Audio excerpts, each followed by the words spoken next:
Ahojte všetci, tu Lukáš. Minulý týždeň som mal tú česť, aby som z Huawei vyrazil do Štokholmu, kde som si medzi prvými mohol vyskúšať novú vlajkovú loď Huawei P30 Pro. Poďme sa pozrieť na to, čo je nové. Rad zariadení Huawei P je postavený na dvoch základných pilieroch. Na dizajne a na fotografii. Smer, ktorým sa vyberá Huawei, bol najzjavnejší už minulý rok pri predstavení P20 a P20 Pro, no a tento rok sa v tomto smere nič nemení. Huawei P30 Pro je dizajnový klenot, ktorý v sebe skrýva fotoaparáty, aké nenájdete na žiadnom inom smartfóne.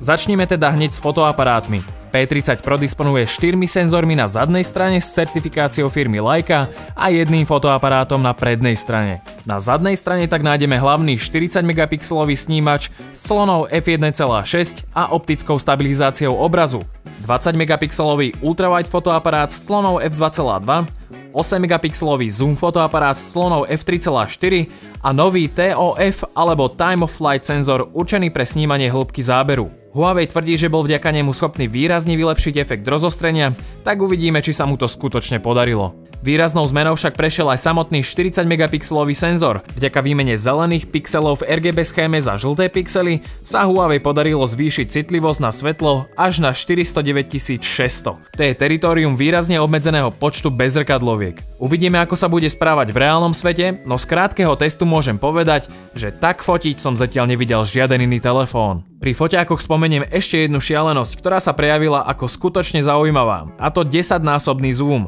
Huawei vám okrem 5-násobného optického zoomu umožňuje aktivovať ešte jeden režim.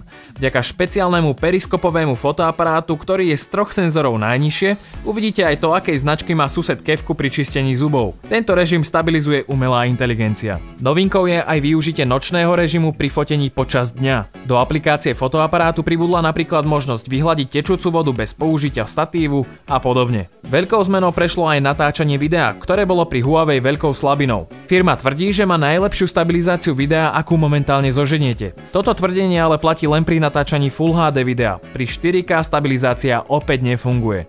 Do natáčania videa prichádza aj rovnaké vylepšenie ako pri fotoaparátoch. Čakajte tak lepšie zábery v noci, AI stabilizáciu obrazu, 5-násobný optický zoom a všeličo ďalšie. Video som síce nestihol otestovať príliš dôkladne, v čase vydania tohto videa však už sedím na predstavení v Paríži a s testovaním začínam hneď po skončení prezentácie. Posuňme sa k dizajnu. Huawei P30 Pro vyzerá veľmi podobne ako jeho predchodca, ponúka však väčší 6,47 palcový Full HD plus AMOLED displej so zakrivenými bokmi. V ruke pôsobí opäť prémiovejšie než P20 Pro, čo bude asi tým, že je o niečo väčší a ťažší. Konštrukciu má už tradične z kovu a skla, čo je už dlhé roky víťazná kombinácia vlajkových lodí. Nechýba mu ani certifikácia IP68, vďaka čomu je odolný voči vode a prachu.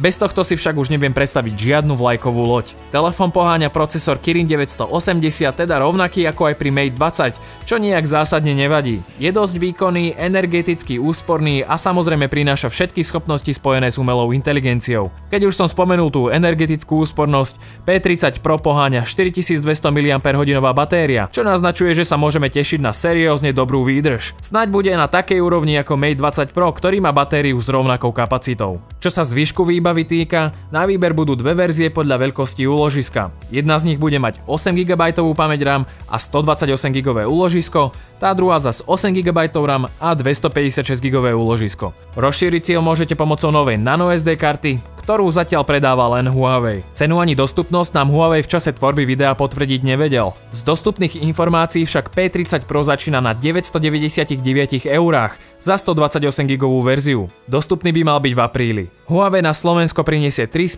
5 farebných prevedení. Dostupné bude prevedenie v modrej a čiernej farbe a samozrejme chýbať nemôže ani Aurora. Bohužiaľ výrazná červeno-oranžová farba k nám nepríde. Huawei P30 Pro v sebe schováva viac noviniek, ktorým sa budem venovať v plnej recenzii. Ak na telefón máte akékoľvek otázky, kľudne mi napíšte do komentárov, ak budem vedieť, rád ich zodpoviem. Ak sa vám video páčilo, dajte mu palec hore, ak sa vám nepáčilo, dajte mu palec dole. Aspoň budem vedieť, že niečo nerobím dobre. Budem rád, ak ma začnete odoberať, nové videá uvidíte medzi prvými. Ja som Lukáš, ďakujem za pozretie a vidíme sa v ďalšom videu.